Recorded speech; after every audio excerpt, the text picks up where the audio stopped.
Hello, good morning, good afternoon, good evening, depending on where you are. Welcome to this talk, Futures by Design. Thank you for choosing me, the best talk.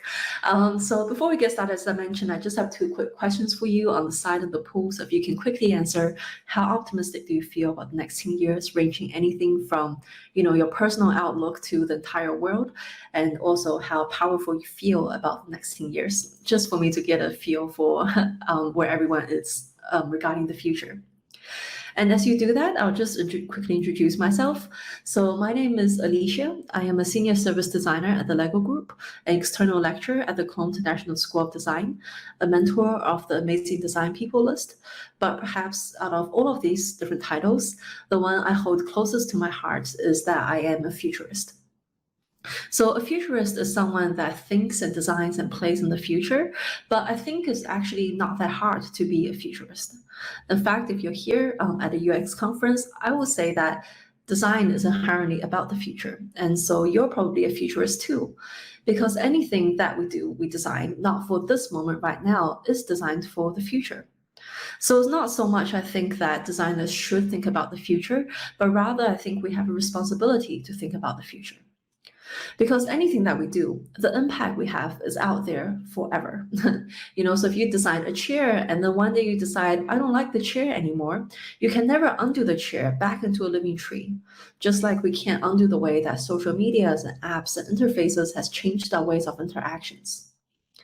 So perhaps this is why that H.G. Wells, who's widely considered as the father of science fiction, he said that everything is fraught with consequence. Yet it is only after something has hit us hard that we set about dealing with it. And he said this almost 100 years ago, but these words still ring true today. And perhaps the best example of what that is the plastic bag. So it feels a little bit ironic to see a plastic bag with the words, "The sack of the future is here for you today," printed on it. But if you look at the story of the plastic bag, the Swedish engineer who created it did so because he observed that at the time, people used a lot of paper bags. And these paper bags are not really reusable, and they were cutting down a lot of trees to produce them. So he thought, wouldn't it be great if I can make a bag that's easily foldable and carryable, reusable and stronger, so we don't have to cut down trees. And we know that we know now that despite his best intentions, plastic bags and plastic in general has caused many more problems down the line. And this is not a unique case to just plastic bags. In fact, Peter Singer, who is a system philosopher, he said that many of today's problems come from yesterday's solution. So how do we avoid this dilemma of things we create today, despite our best intention, creating more problems down the line? And to do so, I would say that you have to do it with the future in mind. Okay, so now we've gathered that design is inherently about the future, and that if we care about the impact, then we have to think about the future. Then congratulations, I hereby knight you. You are also a futurist. Now, as a futurist, there's a lot of questions you get asked very often. The one that I get asked most often is, oh, so you can predict the future? Tell me what's going to happen in the next 5 years. Unfortunately, I didn't get my own customized crystal ball when I became a futurist, but I get why people ask this question. Because the future seems so volatile, uncertain, complex, and ambiguous. And perhaps you heard of this acronym VUCA from other places.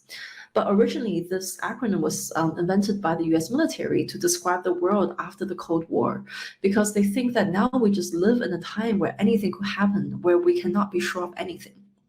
And none of these things are pleasant feelings. No one wants to feel like they're in a volatile, certain, complex, or ambiguous world. So as humans, we have a natural tendency of wanting to turn uncertainty into certainty, complexity to simplicity, and ambiguity into clarity. But in doing so, we kind of fall into like a trap that we think that there is a now, and then there is one future, and then there's only one way towards this very certain, clearly defined future. But in reality, thinking about the future is more like shining a flashlight into the darkness. What is closest and most immediate to us is the clearest, and what lies further ahead is an array of possibilities and many different paths to get there. So the point of thinking about the future has never been about predicting the future, because you can't predict it, or rather you can never predict it correctly.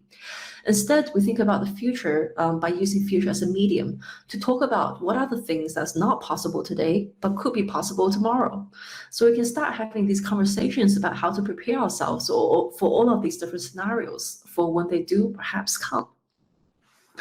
Now, everyone have different approaches to how they think about the future. I propose that we think about the future through the lens of storytelling, speculative design, and system thinking. I think each of these disciplines has a unique perspective into the future, and they all reveal to us a truth about what the future will be. So I hope that by the end of this session, you'll walk away with 3 new truths you found out about the future and a new understanding of what it means to design for the future. So let's get started with storytelling. So when we talk about the future, one question we have to ask is, where does the future exist? This is a bit of a trick question because you'll find that the future doesn't exist, or rather the future doesn't exist yet. But just as cavemen told each other stories trying to make sense of the creation of the universe, we too can use stories to make sense of the unknowns about the future. When you're having late night drinks with your friends talking about where you see each other in the next 10 years, you're telling each other stories about the future. In fact, you'll find that we've been telling stories about futures for quite some time. From the hoverboards to the Mars potatoes, or a knife that can slice and toast at the same time. Why are stories such a natural way for us to explore the future? One reason might be that it is cheap, it's literally the cheapest way to prototype, or that there's no restraints. You can tell stories about an entire world or just stories about one person. Or rather, maybe the stories is a really good way of building empathy and drawing people in. But there's also a deeper reason. So Richard Slaughter, who is a prolific writer in the field of future studies, described the future as an essentially interior phenomena. Because if you really think about it, every experience we have with the future starts first internally in our imagination. Then we find ways of expressing these thoughts out loud to the rest of the world. And most common form we take is through stories. We use stories because when we think about the future, we're not imagining the future through logical units of measurements like time, like days, hours, GDP growth. But instead, we imagine the future as the set of experience that's different and contrasting to our experiences today. So if you imagine the year 2053, like 50 years into the future, but every aspect of your life remain exactly the same. You live in the same place, work in the same job, use the same phones, drive the same car, would you still consider that as the future? Probably no, because we thought the future would have the hoverboards, the Mars potatoes, the knife that can slice and toast at the same time. And it is all of these things that's different to our experiences today that makes up our perception of the future. So in a way, thinking about the future is kind of like the parable of the blind man and the elephant. The one that touches the tail thinks the elephant looks like a rope. The one that touches the nose thinks the elephant looks like a bamboo. None of us know what the future looks like, but we all can feel a little bit of what the future looks like to us. So we try to piece these stories together bit by bit, and we tell each other these stories, and sometimes we get it right. So Dr. Frankenstein used electricity to bring people back from the dead, much like a defibrillator would. In Star Trek, they had a replicator that's basically a 3D printer. And the Jedis, and today May the 4th, have long been interacting with this augmented reality in the galaxy far, far away. So just as stories contain multiple perspectives, we too can paint the entire image of the future through the exchange of these perspectives. And in doing so, it means that we're exploring the future together in our collective imagination, and the future becomes more of a social dream, something we've woven together by stories. And in doing so, it also means that we value a future where we say each individual's imagined experience is just as valid as numbers, facts, and data. So here is the first truth about the future, and that is the future is not bloodless. It doesn't mean that there will be blood or war, but rather the future has a warmth and sentiment that's uniquely human because it started first within us. It is colored with our fears, emotions, and dreams.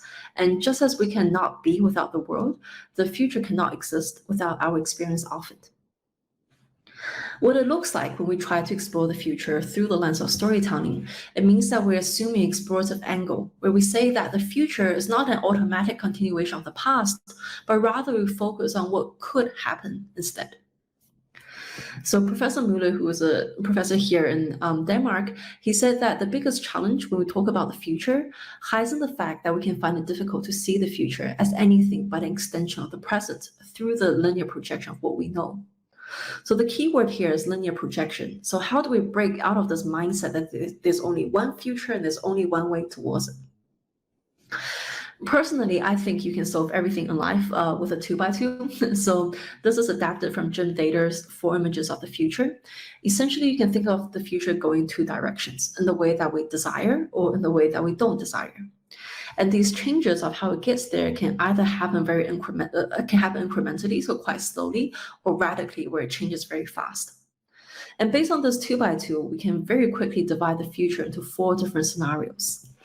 So on the top left here, we have the continuous growth. This is maybe the most common scenario, mostly talked about by the business people, where everything's going well, we just keep growing, everything keeps progressing the way that we hope it to be. But I think there's just as much value in talking about all the other scenarios.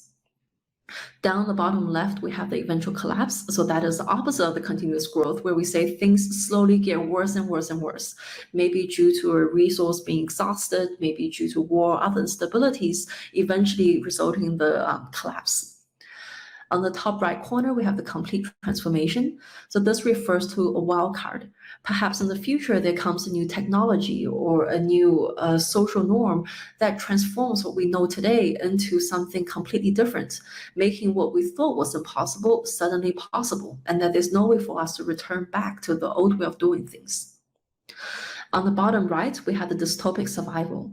So this is the case where things take a turn for the worst, but through the innovations and technologies that we have, we learn how to live in this more dystopic world, and we learn how to survive in it. And this is a really great tool to start conversations with others. It means that you can get them to tell you their stories of what does growth look like? What does collapse look like? What does survival look like? What does transformation look like? You can also use this to steer the conversations. So how do we avoid going into collapse? How do we push towards transformation? How should we react in the case of dystopic survival? What this looks like in practice is that this is a project by Stuart Candy in collaboration with the Hawaiian government. So the Hawaiian government wanted to know, what does the citizens think of Hawaii in 2050? So to do this, Stuart Candy and his team used a similar model with the 4 images of the future, and they created 4 different scenarios where they can actually get the citizens to come and experience what these futures look like with actors playing along. So on the top left corner, this is a scenario where they are electing a member for the parliament representing Hawaii, but the candidates is Aloha Water and a nuclear energy company. And the citizens who are experiencing this future got really into it. They started arguing with the actors. Why do you think you can represent me? What makes you think that you have Hawaii's best interest in mind?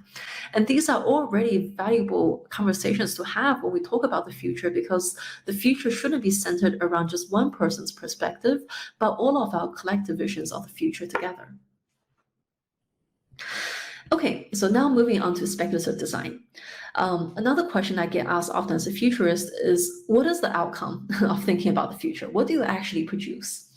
And this is a little bit of a trick question, because when we look at the future through the lens of speculative design, you'll find that the creator describes the future as not something that we should spend our time focusing on creating an outcome, but rather is a space for us to have conversations and debate. In fact, when Donna Raby tried to articulate exactly what speculative design is and isn't, they came up with this AB manifesto. So column A is everything that is not, and column B is everything that it is. So from this table, we see a lot of contradictory ideas to the human-centered design that we're more familiar with. They're saying that when we think about the future, we're not trying to solve problems or provide answers. We're not even innovating or thinking about consumers or user friendliness. Instead, thinking about the future is about finding problems, asking questions, provoking, thinking about citizens and ethics. And if you think about it, why should we have a human-centered approach anyways? Humans is often only just one actor in the wicked problem that we face today. But the future is fear. The future will be there for everything. A pebble, the building, the plastic bag, they all have and they all deserve their own futures. So if we think about futures, we have to imagine one where we as a species is decentered. The idea of centering everything around the human experience and human-centered approach comes from anthropocentrism. It's the old dualist thoughts remnants of a more religious times. It's the idea that we should consider human beings as the most significant entity in the entire universe, and that we should interpret the world in terms of human values and experiences only. But why should it be so? We're limited by our own temporality of roughly 80 years, which is nothing compared to the life of a tree, a whale, a plastic bag. And when we talk about equality now, we often mean fighting back against discrimination, bring equality to everyone who deserves it. But when we look at equality from a non-anthropocentric perspective, it means that we have to bring a future to every living or non-living thing equally. And perhaps this is why that last year the US appointed the first diplomat for plants and animals. And a few years ago, in New Zealand, where I am from, we granted legal personhood to the Whanganui River. Because if the points of speculative design is to open up space for conversations and debate, then the first one we should have is to challenge the notion that the future only belongs to us and belongs to humans only. And so here we learn another truth about the future, and that is the future is selfless. The future is not only about you or even our species, and we cannot center the future around our perspective alone. And to do this, we have to register ourselves outside the constraints of our own human narrative and think about how do we truly bring equality to all things that deserves it. When we look at the future through the speculative angle, it means that through the speculative lens, it means that we're assuming the normative angle because we're dissatisfied with the current state of affairs. So we see the future as a possibility to fix all the things. Donna Raby, who wrote The Speculative Everything, they said that it is now easier for us to imagine the end of the world than an alternative to capitalism. Yet alternatives are exactly what we need. We need to dream new dreams. But this is, much easier said than done because how do you dream new dreams? Like asking you to imagine a color you've never seen before. But to do this, there's actually a really simple way, just by asking what if. When you ask a what if question, you're actually kicking yourself into a counterfactual thinking. So counterfactual is exactly what it sounds like. You're thinking counter to the facts. And this is really powerful when we imagine futures, because if you're unable to imagine a different past, you're unable to imagine a different future. And this is exactly what if questions is doing, is asking, what if we've done things differently? So an example of this is still Stuart Candy. He was working with the Whale Parliament, so they just appointed a minister of future generations. So they just asked themselves, what if we could make more inclusive decisions about where our community is heading? So they have an area of development where it was a forest and they were thinking about changing it into a more residential area. And because they asked this what if question, they thought, wouldn't it be nice if we can also inform this residents around the area from the perspective of the animals? So they came out with this letter from the Parliament of all beings, and they even have fake badges, a piece of design fiction, with a letter to the residents of the animals in the area talking about their surroundings, what they hope will happen with this development, and how every voice should count. So it's a really good example of thinking counterfactual to what we know in order to bring equality in order to bring a more equal future to all the living and non-living beings out there. Okay, so now finally onto system thinking. I think it's no longer news that we live in this giant web of entanglements where everything is related to everything. The central bank adjusting its interest rate will eventually affect the cost of your latte. And so now everything sits on this giant web of entanglement. And where does future sit on this web?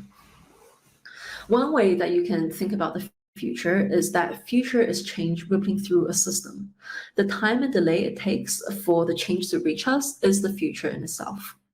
So in order to truly grasp the scale of these entanglements and how the future will come to us, we need to think bigger and further than the constraints that we face today. And to do this, we often rely on system thinking. So system thinking is characterized by their holistic mindset, examining things as a whole, and the synthesis approach of understanding things in relation to each other. But these thoughts, holism, and synthesis are not entirely new concepts. In fact, we find them a lot in ancient philosophies and indigenous cultures around the world. A futurist would tell you that in order to look forward, you have to look back. So let's look back at what we can learn from the past. So if everything is connected, what is the future connected to? The most obvious one is time.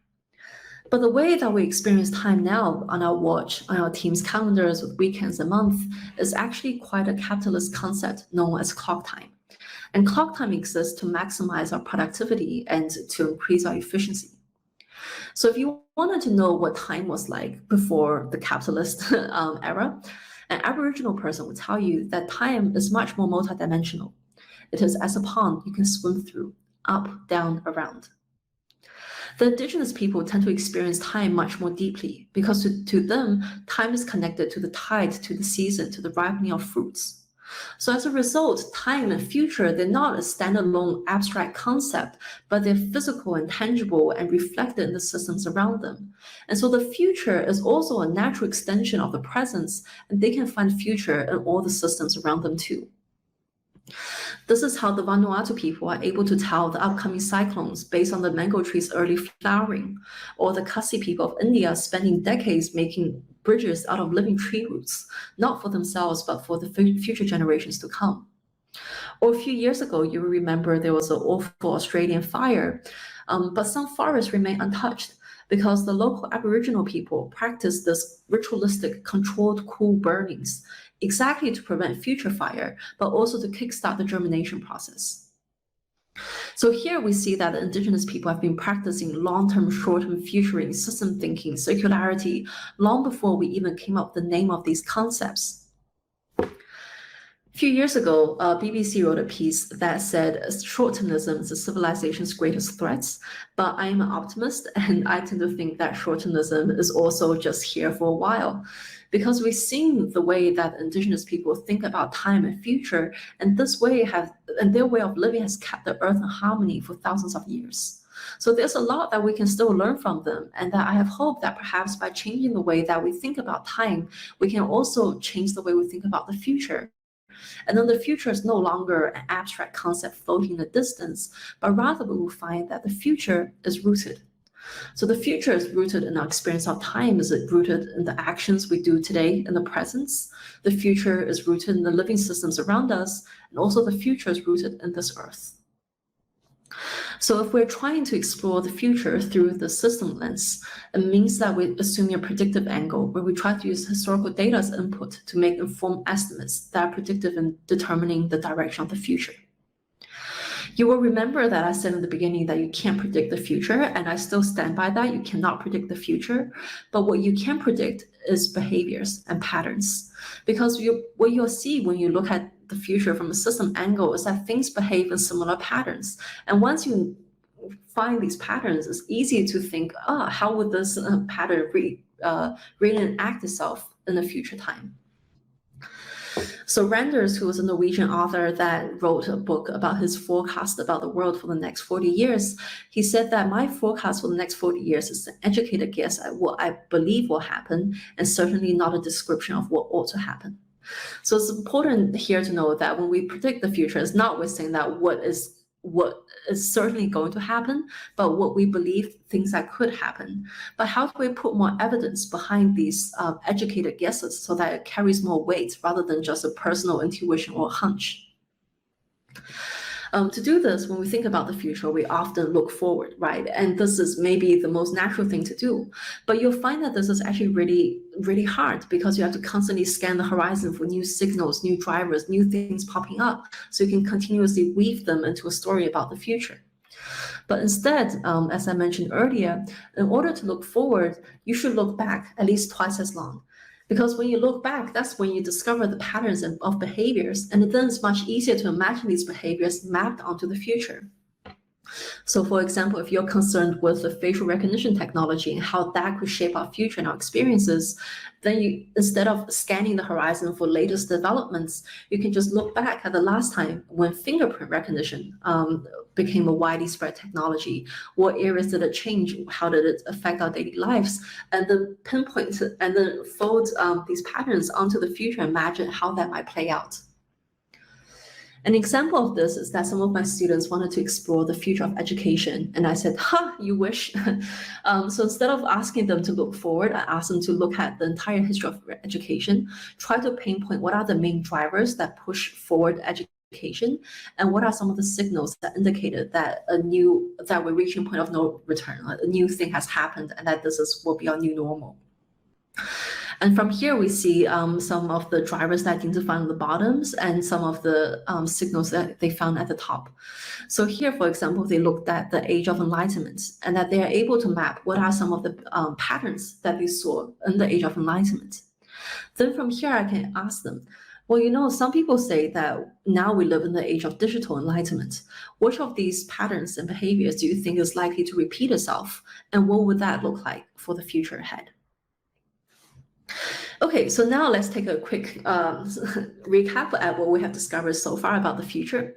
From storytelling, we learned that the future is not bloodless, it is not lacking in emotional warmth, but rather has something that's uniquely human about it.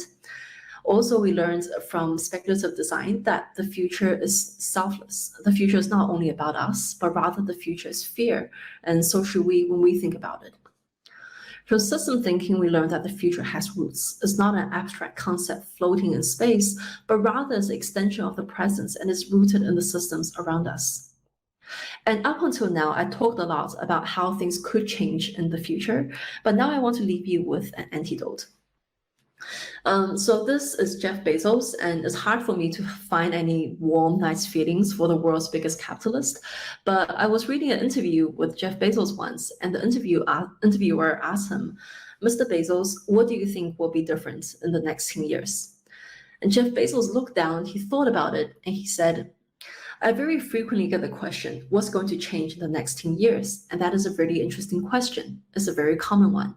I almost never get the question, what's not going to change in the next 10 years? And indeed, if you're building a business, it makes much more sense to build it on things that won't change rather things that will. And what you'll find is that the things that won't change throughout time is needs. Humans will always have the same need.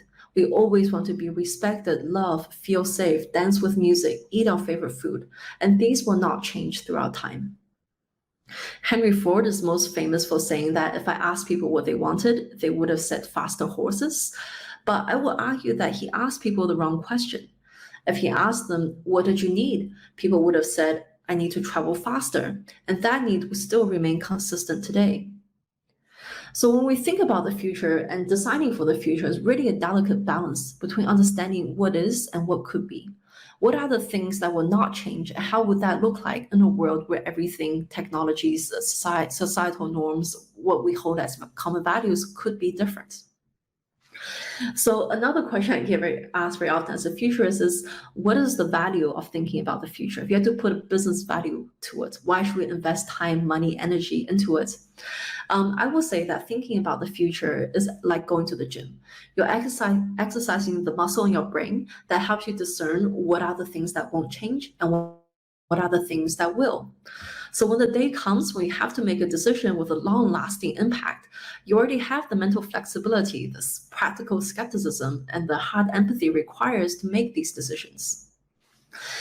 So now I know that I'm running out of time. So the final takeaway, there's just one thing you can take away from this entire session.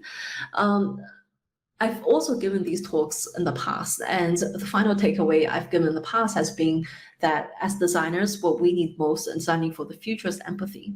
I thought that as designers, empathy is the most powerful tool that we have. We can extend empathy beyond ourselves to listen to other stories, to build a future that they also want to be a part of. We can learn how to extend empathy beyond our own species to give a voice to those without. And that finally, we can extend empathy beyond our own temporalities and understand that we're designing for systems that have existed long before us and will continue to exist after us. But in the last couple of years, due to the, all of this instability and changes in the world, my view on it is starting to change. So now I have a new takeaway. So now I think what you need most when you design for the future is urgent optimism. Not even regular optimism, but like urgent optimism. So optimism is the belief that our desired outcomes will come true. And this believe requires a lot of courage, especially in this time of endless doom scrolling and instabilities. But I think whether you admit it or not, that designers have an active role in shaping the future with every new thing that we put out. So if we have an optimism about the future, these thoughts will turn into actions, and these actions will eventually turn to a reality. And the reality will be a better future that we all want to be a part of. But how do you have an optimism about the future? Like, because I am not very optimistic originally, and I can see from the pool that some of you are not either. And surely this is not like some American cycle where you're hyping yourself up in the mirror every morning, like, yeah, today's gonna be the day, I'm gonna go do something. So if you're lacking an optimism about the future, I was too. And it was like my mission to find out how we can build this optimism. So at the start of the session, I asked you two questions. How optimistic do you feel about the next 10 years? And how much power do you think you have in shaping the next 10 years? These are the same questions I asked my students last year during my course. So in September, 44% of them said that they're optimistic, and 47% said that they feel powerful. And that's honestly not very high considering that they're the literal future generations. But I asked the same question again at the end of my course 5 months later. And by then, we see that they have almost had a 50% increase in both of these questions. I mean, still not very high, but I would take a 50% increase any day. So what changed in this 5 months? Why did they feel more optimistic and more empowered? So if you're lacking in both of these things, I have some good news for you. And that is that optimism can be built. It comes from thinking, playing, learning about the future. What happened during that 5 months is exactly what we've done today. We talked about what it means to design for the future. What is the future? How do we think about the future? And the more we know about it, the less we feared it. And the more we know about it, the less overwhelming it becomes. I used to be a person that I avoided reading the news and I avoided politics because I thought the future was something that happened to me, something decided by people in power, or something that was inevitable. So there was no point for me to think about things that I couldn't control or to design things that will never come to fruition. But the ironic thing is that by doing exactly those things, I learned how to build empathy for my own future, and then our collective future at large. And throughout this process, what I didn't realize was that I was in the process of democratizing the future, and that I learned that the past has an effect on the present, just as my actions in the present have an effect on the future. So the same thoughts that once terrified me now actually comforts me, because I can say that, yeah, the world is volatile, uncertain, complex, and ambiguous, but that is exactly why the future is whatever we design it to be.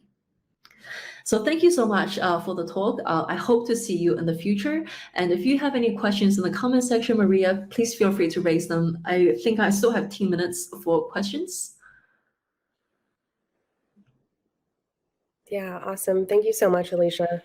Get your questions in, folks. We do have one from Trey, and we can start there. Trey asks, what does it mean if you consider that the quadrants of explorative futures aren't necessarily a global case? What things change if you mix and match different categories? Yeah, so I think that you can adapt you don't have to copy exactly when it was first proposed, the 4 images of the future, it was also different. They didn't use the axis that I proposed. So you can adapt them to the way that you want it. But I also think that it's also nice to mix and match because sometimes it's easy to fall into a stereotype or cliche when you push things to a certain extreme, right? So you can also ask questions, what does it look like in the middle where maybe perhaps things are going well, but suddenly a new innovation comes and sweeps and changes our way, the ways that we think about it. So I think that's definitely valid questions. I just propose an idea of how you can think about it. You can propose your own matrices. In fact, many futurists have their own 2x2s. So you don't have to use exactly the one that I have, but maybe use as inspiration of how we can think about multiple possible scenarios of the future instead of a linear projection of what we know. Yeah. Awesome. All right, we have our next question from Yuan C. Hope I'm pronouncing that right. They ask, when working at a large organization, how do you bring urgent optimism to your team and company? Yeah, I think that's a really great question because I work in a large company and I've always worked in a large company, and sometimes it can feel very slow this way. So what I often do is that I try to inspire them with future. So for example, if we're thinking about the future of employee experience, then we can find some signals of, like emerging trends about futures. And then we can ask them, what do you think the future will look like in all of these different scenarios? What is your personal hunch? And then from there, they're able to think maybe, oh, I don't have to be fixated on a short-term outcome, but I can think more further out about a North Star. And then that can be the inspiration that we head towards.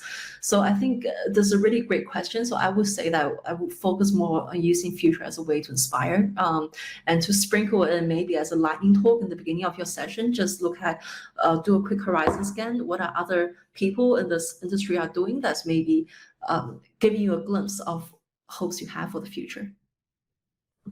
Yeah. Great. Alrighty, we have another one here from Sarah asking, now that AI is booming, what recommendations do you give designers to consider how their future role might change? Yeah, I think it's a really great question. And I don't know if I'm fully capable of answering that in this entirety.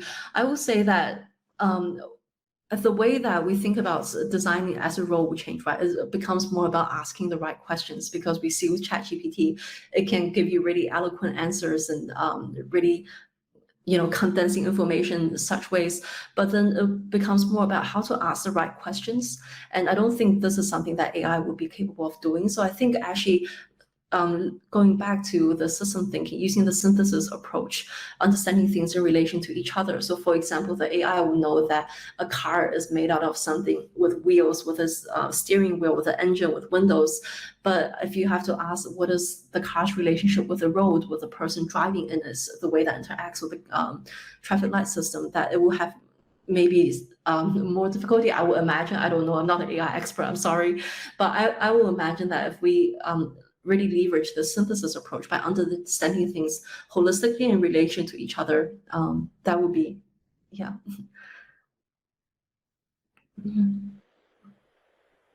Awesome. Okay. Thank you so much, Alicia.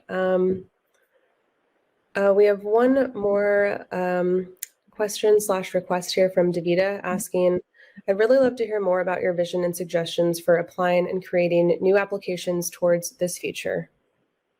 Yeah, I think so this is maybe a little bit tricky. So most of my work in the actual company is more to do with near future. And here in the talk, I talked more about far futures.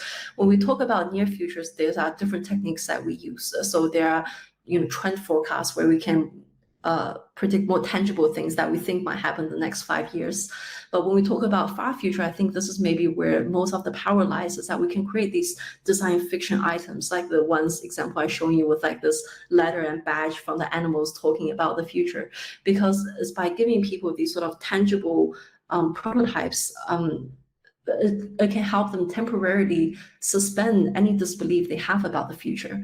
And because these prototypes are, everyday items, but they're so different from the things that you're used to, it makes it easier for them to imagine, oh, this is the future. Because future in itself is a really like an oil balloon, it's really slippery and hard to grasp.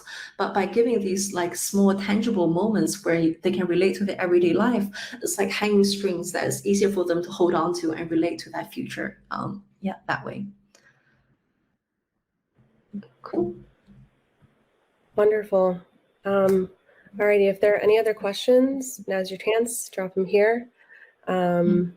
Otherwise, thank you so much, Alicia. This was really inspiring and this was a really valuable and wonderful discussion.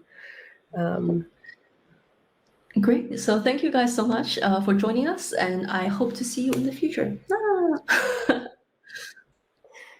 Thank you, guys. Alrighty, the session is now concluded. Cheers. Bye. Cheers.